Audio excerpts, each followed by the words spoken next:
Bonjour à tous et bienvenue dans la grisaille belge et dans cette nouvelle vidéo. Il tombe aujourd'hui un petit crachin absolument infect, mais voilà, il faut faire avec malheureusement.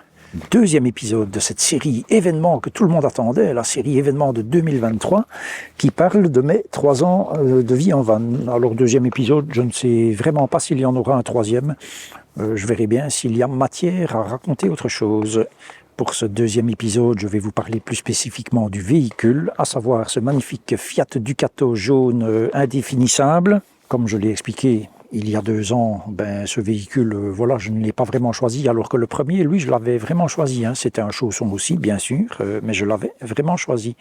Ce n'est pas le cas ici, puisque j'ai eu ce véhicule, je vais dire presque en urgence, entre guillemets, suite à l'accident que j'ai eu avec le premier van. Que dire si ce n'est que j'ai eu quand même pas mal de problèmes au début, puisque, il m'a été livré sciemment en panne.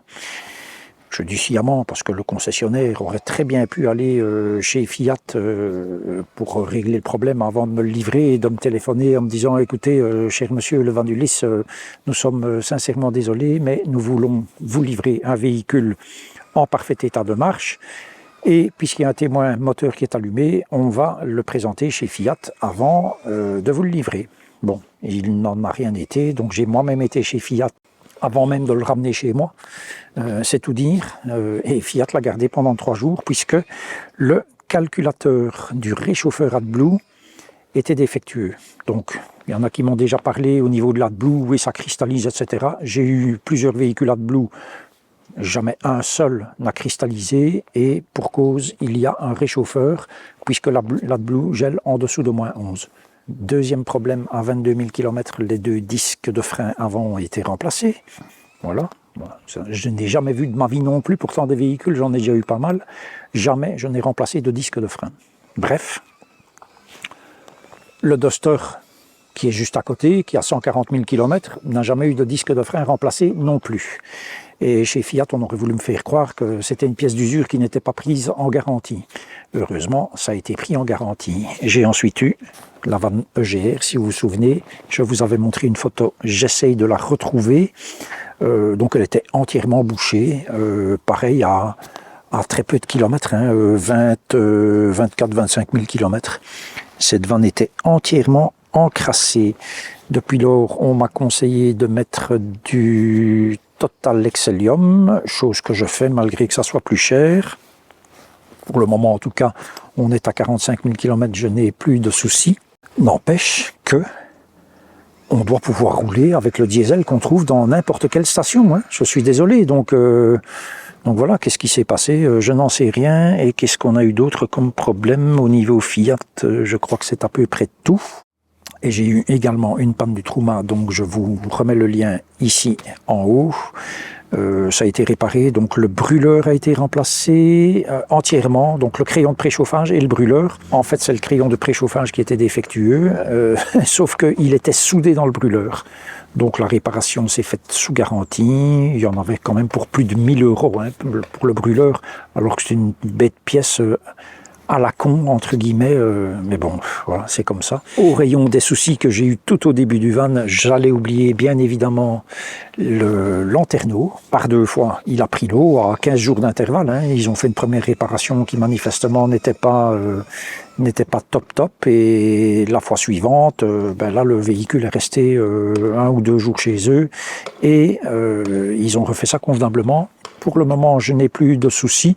De temps en temps, il y a un peu d'eau qui rentre par l'antenne. Bon, je referai à l'occasion un joint, mais c'est vraiment extrêmement rare et c'est quelques gouttes. Donc je ne me tracasse pas avec ça. Et ma foi, en dehors de ça, je n'ai pas eu de problème. Je touche du bois, mais depuis plus d'1 an maintenant, je n'ai pas de soucis. Au niveau du Truma, je suis les conseils que m'a donné le réparateur, c'est-à-dire 1 fois par mois le faire tourner pendant 2 heures à fond. Alors c'est bien évidemment quelque chose qu'il est impossible de faire en été, puisque c'est un Truma CP+, et que le maximum que je peux mettre c'est 30 degrés de température ambiante au thermostat, et quand il y a déjà 40 dans le van, c'est impossible. Mais par exemple ce matin, voilà, donc tous les mois ou quasiment quasiment tous les mois en tout cas. Donc ici nous sommes début février, je l'ai fait ce matin. Je le mets sur 30, je laisse la porte un petit peu ouverte et le chauffage tourne à fond pendant 2 heures. Voilà, il paraît que ça aide à le nettoyer.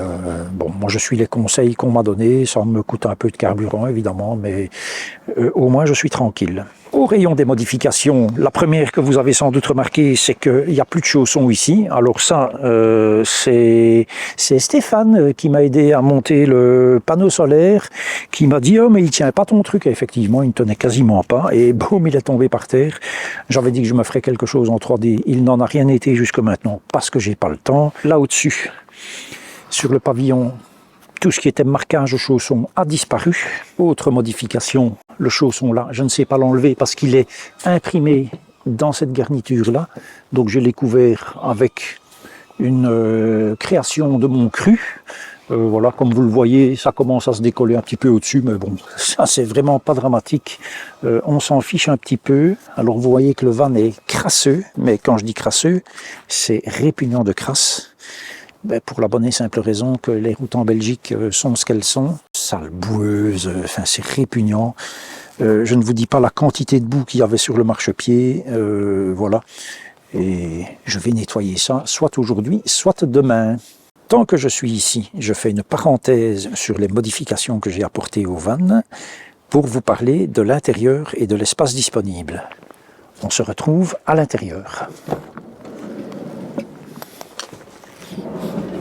Nous voici à l'intérieur du van, et oui, puisque j'ai sorti le tapis du van que vous voyez entièrement étalé ici, je suis à l'entrée, où il y a mon petit paillasson le vanuliste, donc maintenant que nous sommes à l'intérieur, je peux enlever ma veste, bien évidemment,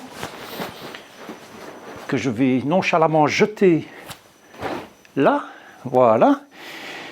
Nous sommes ici dans le salon salle à manger de l'appartement de Dame Sonia. Alors c'est un appartement de combien? 60, 80 mètres carrés. Voilà, c'est un appartement, petit appartement de 80 mètres carrés, entièrement neuf ici.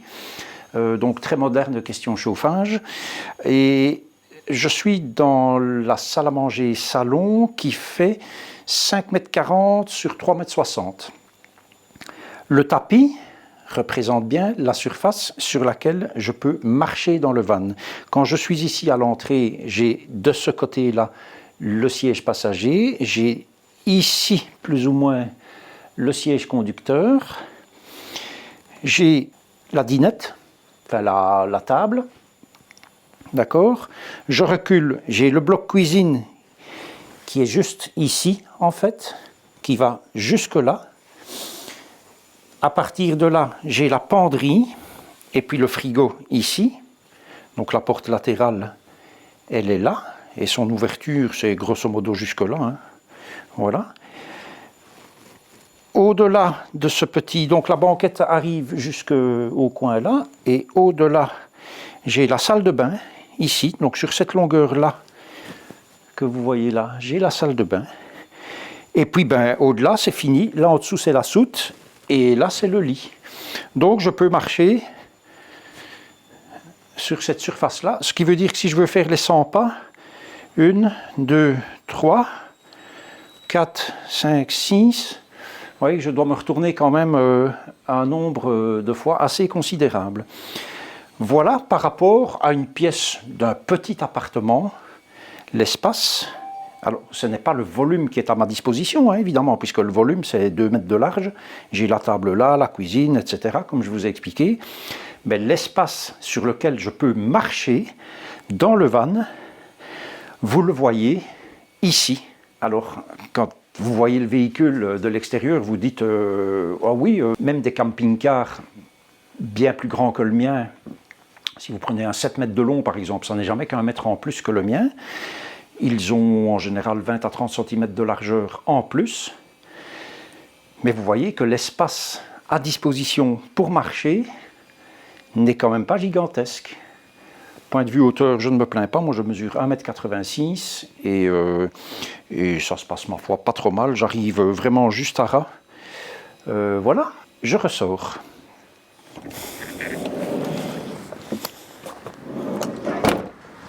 Alors, étonnant hein, ce petit tour à l'intérieur. Je parie que vous n'aviez pas imaginé qu'on avait cette place disponible pour marcher. Enfin, ou ce peu de place hein, finalement. Donc des journées où il douche non-stop, ben, on est là-dedans et voilà, on fait les 100 pas, mais 3 pas par 3 pas. Quoi. Autre modification, et non des moindres, le porte-vélo. Ce porte-vélo a vraiment changé ma vie en van pour la bonne saison. Il ne l'a pas changé pour la mauvaise saison comme maintenant. Par contre, j'ai pour le moment, en tout cas, pour quelques mois, je pense, à ma disposition le Duster qui est juste ici à côté, que vous avez déjà vu dans la vidéo précédente. Et ma foi, ça change énormément ma vie aussi. Donc, pourvu que ça dure. Mais le porte-vélo, ça a vraiment beaucoup changé. Et ça a changé aussi pour Sonia, puisque du coup, comme j'avais un vélo, elle en a acheté un également, vélo électrique. Hein, et pour elle aussi, déjà rien que psychologiquement, ça lui a fait un bien fou avec sa maladie qui l'handicape quand même pas mal. Du vélo normal, c'était inenvisageable pour elle, et un électrique, voilà, c'est vraiment bien. Un changement que j'ai fait pour l'hiver uniquement, bien évidemment, c'est cette tenture thermique. Alors, bon, ça vaut ce que ça vaut. Quand Dame Sonia vient avec moi, elle dort ici, de ce côté ici en fait, hein, donc contre la porte, et elle sent clairement une très grosse différence avec cette tenture. La méga grosse modification, ça a été de rehausser le lit. Ça, je vous avais montré, donc j'ai fait ça avec Nico en Suisse. Donc c'est du travail super propre, c'est au millimètre près cette rehausse de lit qui me permet de gagner de l'espace de rangement ici de chaque côté. J'ai toujours les draps polaires dont je vous avais parlé et je n'en ai jamais retrouvé d'autres, donc j'ai ces draps en permanence, je n'en ai pas d'autres, je ne dors que dans ces draps-là. Ils sont bien évidemment lavés très régulièrement et je les utilise également en été, aussi bizarre que ça puisse paraître. Donc la rehausse de lit, ça a vraiment été un changement aussi majeur pour moi. J'avais quand même l'impression de me retrouver plus comme dans l'ancien van. Je pensais au départ conserver le second lit qui est à peu près à cette hauteur-ci, voilà. Et puis c'est avéré que c'était une hérésie totale. Déjà Sonia se sentait enfermée avec ce truc au-dessus d'elle. Donc voilà, je l'ai enlevé, y compris les supports, ce qui fait gagner pas mal de poids. Sauf le support de ce côté-là qui me sert d'espace de rangement. Et toujours dans les modifications, je vous avais montré, j'essaye aussi de mettre la vidéo en lien, que j'avais isolé les portes. Alors, isoler les portes arrière, je pense que l'isolation, elle va jusqu'ici. On m'avait promis que c'était de la saloperie, ce que j'avais mis, que ça allait se tasser dans le fond de la porte. Il n'en est absolument rien. Donc, tout est toujours bien à sa place.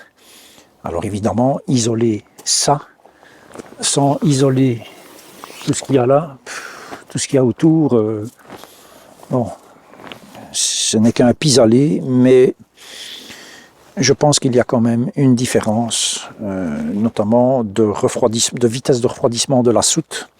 Là, clairement, la différence, on peut la voir. La porte latérale a subi le même traitement. Maintenant, la porte latérale, tout le restant du fourgon n'est pas isolé du tout, contrairement à ce que Chausson voudrait nous faire croire. Hein.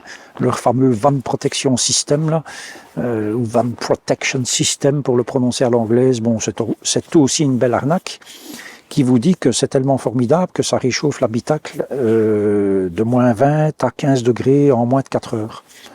Mais ça, ce n'est pas une performance d'isolation, c'est une performance de chauffage, ni plus ni moins. Et si vous lui foutez un 6 kW au lieu d'un 4 kW comme j'ai, ça ira encore bien plus vite. Pchit, ça ira encore bien plus vite. Donc tout ça, c'est de l'arnaque, du mensonge.